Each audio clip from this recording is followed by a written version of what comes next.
Bismillahirrahmanirrahim.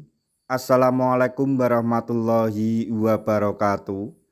Masih bersama karduk.com. Pada kesempatan kali ini kami akan menyampaikan informasi terbaru terkait dengan peralihan status P3K paruh waktu ke penuh waktu di tahun 2026 ini, yaitu hadir di konsolidasi nasional Aliansi PWI suarakan regulasi pengalihan P3K penuh waktu. Untuk mengetahui lebih jelasnya silahkan simak video ini sampai selesai. Tapi sebelum kami lanjutkan, bagi rekan-rekan yang baru menemukan channel ini, tekan like dan subscribe-nya. Dan juga tekan lonceng notifikasinya supaya nanti bisa mengetahui informasi terbaru terkait dengan nasib tenaga honorer dan P3K paruh waktu di tahun 2026.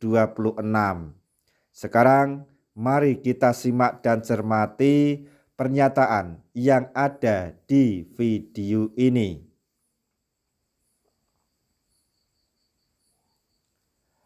Aliansi P3K Paruh Waktu Indonesia atau PWI ikut menghadiri konsolidasi nasional 17 organisasi P3K pada 30 Januari hingga 1 Februari 2026. 17 organisasi P3K ini tergabung dalam Aliansi Merah Putih atau AMP yang dikomandani Fadlun Abdillah. Sekretaris Jenderal PWI Rini Antika mengatakan, keterlibatan organisasi P3K paruh waktu lantaran sevisi dengan AMP. Paruh waktu harus berjuang mendapatkan regulasi pengalihan ke P3K penuh waktu. Regulasi pengangkatan P3K penuh waktu dari paruh waktu sangat mendesak karena masa kontrak kami hanya sampai September 2026, kata Rini kepada JPNN Senin tanggal 2 Februari 2026. Dia mengungkapkan meskipun sudah menerima SK P3K paruh waktu tetapi semuanya belum menerima gaji. Ironisnya, gaji P3K paruh waktu ada yang 0 rupiah, 160.000 rupiah, 250.000 rupiah, 350.000 rupiah. Gaji tersebut sangat rendah dibandingkan tanggung jawab yang diemban. Paruh waktu dipekerjakan layaknya P3K penuh waktu dan PNS. Sistem penggajian P3K paruh waktu sangat tidak manusiawi. Kalau digaji di bawah 500.000 rupiah ditambah potongan BPJS Kesehatan, ketenaga kerjaan dan lainnya, bagaimana bisa menghidupi keluarga? Dia menambahkan, bila pemerintah tidak menyayapkan regulasi pengalihan ke P3K penuh waktu, nasib paruh waktu di ujung tanduk.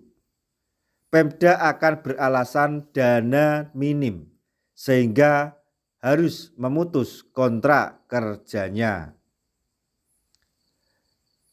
Kami meminta untuk paruh waktu tahun ini bisa dialihkan ke P3K penuh waktu karena maraknya diskriminasi terhadap status kami dan kesejahteraan yang sangat jauh dari kata layak. Bahkan ada yang digaji 0 rupiah, ucap beliau.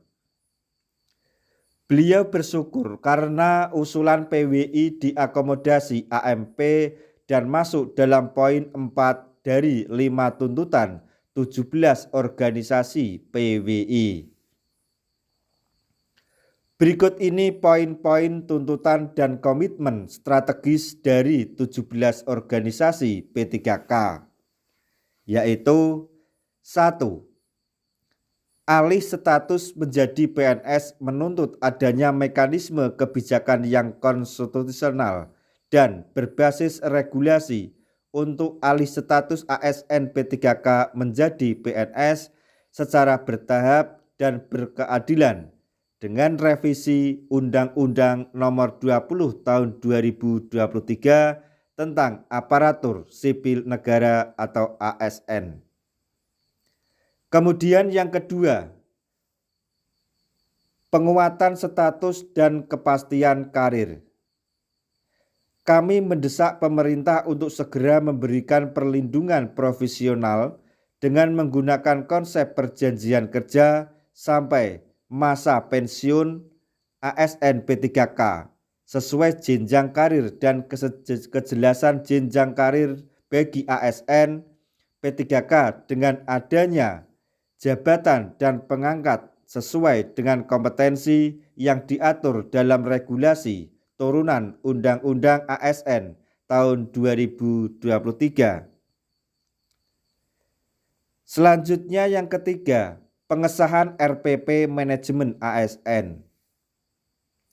Kami menyerahkan naskah kebijakan baru dan blueprint perjuangan sebagai bahan material dalam penyusunan rancangan peraturan pemerintah atau RPP Manajemen ASN agar aspirasi lintas profesi terakomodasi secara substantif dengan mencantumkan ASN P3K dapat diakomodasi.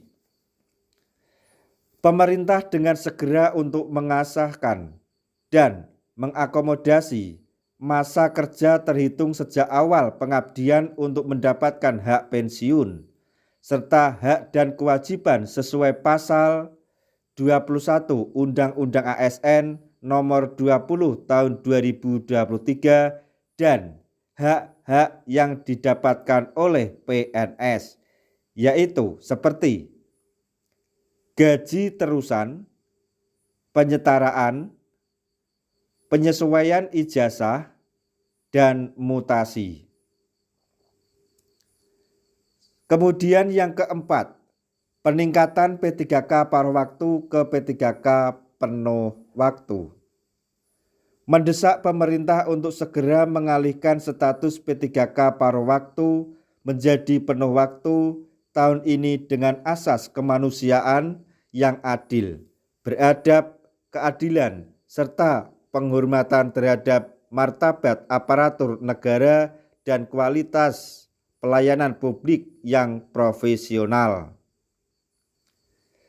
Kemudian yang kelima, bagian integral pelayanan publik. Kami menegaskan bahwa ASN adalah bagian penting dan menjadi ujung tombak dari sistem pelayanan publik nasional. Maka ASN P3K harus ditempatkan sebagai agenda prioritas pembangunan sumber daya aparatur negara. Kami akan terus mengawal proses ini di DPR RI dan kementerian terkait demi terciptanya keadilan bagi seluruh ASN P3K di Indonesia. Tegas Fadlun Abdillah kepada JPNN Senin 2 Februari 2026. Nah, demikian tadi informasi yang dapat kami sampaikan, informasi terbaru terkait peralihan status P3K paruh waktu menjadi P3K penuh waktu di tahun 2026. Semoga informasi ini dapat bermanfaat bagi kita semua. Di akhir video kami mengucapkan banyak terima kasih. Wassalamualaikum warahmatullahi wabarakatuh.